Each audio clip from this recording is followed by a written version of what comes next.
దేశమంతా ఎన్నికల హడావిడిలో ఉన్న సమయంలో తాజాగా కచ్చతీవు వివాదం తెరపైకి వచ్చింది. అసలు ఈ దీవి భారత్కు చెందిందని కొందరు, కాదు శ్రీలంకకు చెందిందని అక్కడి ప్రభుత్వం చెబుతోంది.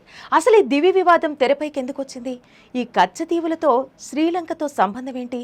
తాజాగా ప్రధాని సోషల్ మీడియా వేదికగా ట్విట్టర్లో కచ్చతీవిపై ట్వీట్ చేశారు. దీంతో పెద్ద ఎత్తున ఈ అంశంపై చర్చకు దారితీసింది. కచ్చతీవు దీవిని శ్రీలంకకు కాంగ్రెస్ ఎలా అప్పగించిందనే వాస్తవాలు వెలుగులోకి వచ్చాయి. ఇది భారతీయులందరికీ కోపం తెప్పించేది. కాంగ్రెస్ ను నమ్మలేమని మరోసారి స్పష్టమైంది. భారత ఐక్యతను బలహీనపరచడం, దేశ ప్రయోజనాలకు హాని కలిగించడమే 75 ఏళ్లుగా కాంగ్రెస్ చేస్తున్న పనని ట్విట్టర్ వేదికగా మోదీ కాంగ్రెస్ ను విమర్శించారు. అదే క్రమంలో బీజేపీ నేత తమిళనాడు రాష్ట్ర అధ్యక్షుడు కె అన్నామలై కచ్చతీవులకు సంబంధించి ఆర్టీఐ కింద వివరాలు సేకరించారు. ఇప్పుడు ఈ వివరాల ఆధారంగా కాంగ్రెస్ డీఎంకేపై బీజేపీ విమర్శలు గుప్పిస్తోంది. నాటి భారత ప్రధాని ఇందిరాగాంధీ కచ్చతీవులను 1974లో ఓ ఒప్పందం ప్రకారం శ్రీలంకకు అప్పగించింది. ఒప్పందంలో భాగంగా ఆ దీవులకు భారత్కు చెందిన మత్స్యకారులకు వెళ్లేందుకు అనుమతులు ఉన్నాయి. కానీ ఆ ఒప్పందంలోని నియమాలు లెక్క చేయకుండా భారత్కు చెందిన జాలర్లపై శ్రీలంక సైన్యం కాల్పులు జరపడంతో పెద్ద ఎత్తున వివాదం రాజుకుంది. ఈ అంశం ఇప్పుడు తమిళనాట రాజకీయాలను కుదిపేస్తోంది.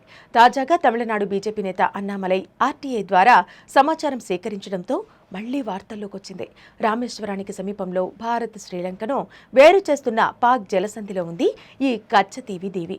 ఇందిరాగాంధీ, శ్రీలంక ప్రధాని సిరిమావో బండారు నాయకేల మధ్య కుదిరిన ఒప్పందంలో భాగంగా శ్రీలంకకు అప్పగించారు.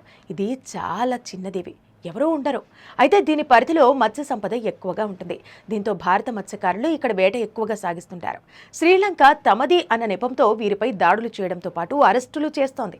ఈ దీవిలో భారత మత్స్యకారులకు ప్రవేశం ఉందని ఒప్పందం స్పష్టం చేస్తున్నా శ్రీలంక ఖాతరు చేయడం లేదు. ఇక్కడ సెయింట్ ఆంటోనీ అనే ప్రార్థనా మందిరం ఉంది. ఏటా జరిగే ఉత్సవాల్లో తమిళనాడు వాసులు ఎక్కువగా పాల్గొంటారు. అయితే భారతదేశానికి చెందిన ఏ భూభాగమైనా ఇతర దేశాలకు అప్పగించాలంటే రాజ్యాంగ సవరణ చేయాల్సిందే. కాగా కచ్చతీవు స్వాతంత్ర్యం రాకపూర్వం రామ్నాడు పాలకుల ఆధీనంలో ఉండేది. ప్రస్తుతం రామేశ్వరం సహా పలు దీవులపై రామ్నాడు జమీందారుల పాలన సాగేది. అనంతరం భారత్లో చేరడం, తమిళనాడు రాష్ట్రం ఏర్పాటు జరిగింది. న్యాయపరంగా చూస్తే ఈ అప్పగింత చెల్లదని తమిళనాడు పక్షాలు వాదిస్తున్నాయి. రాజ్యాంగ సవరణ చేయకుండా ఎలా అప్పగిస్తారని ప్రశ్నిస్తున్నాయి. బీజేపీ తమిళనాడులో పట్టు పెంచుకోవడానికి తీవ్ర ప్రయత్నాలు చేస్తున్న సమయంలో కచ్చతీవు దీవి అంశాన్ని కూడా ప్రధాన ఆయుధంగా ఎంచుకుంది. మరోవైపు కచ్చతీవి దీవి విషయంలో ఓ కార్యాచరణ ప్రణాళికను రూపొందించాలని తమిళ రాజకీయ పక్షాలు కోరుతున్నాయి. అయితే వివాదానికి కేంద్ర బిందువు కచ్చతీవు కాబట్టి ఆ దీవిని భారత్ తిరిగి స్వాధీనం చేసుకుంటే తమిళ జాలర్లకు ప్రాణాలకు రక్షణ ఉంటుందని జాలర్ల సంఘాలు డిమాండ్ చేస్తున్నాయి.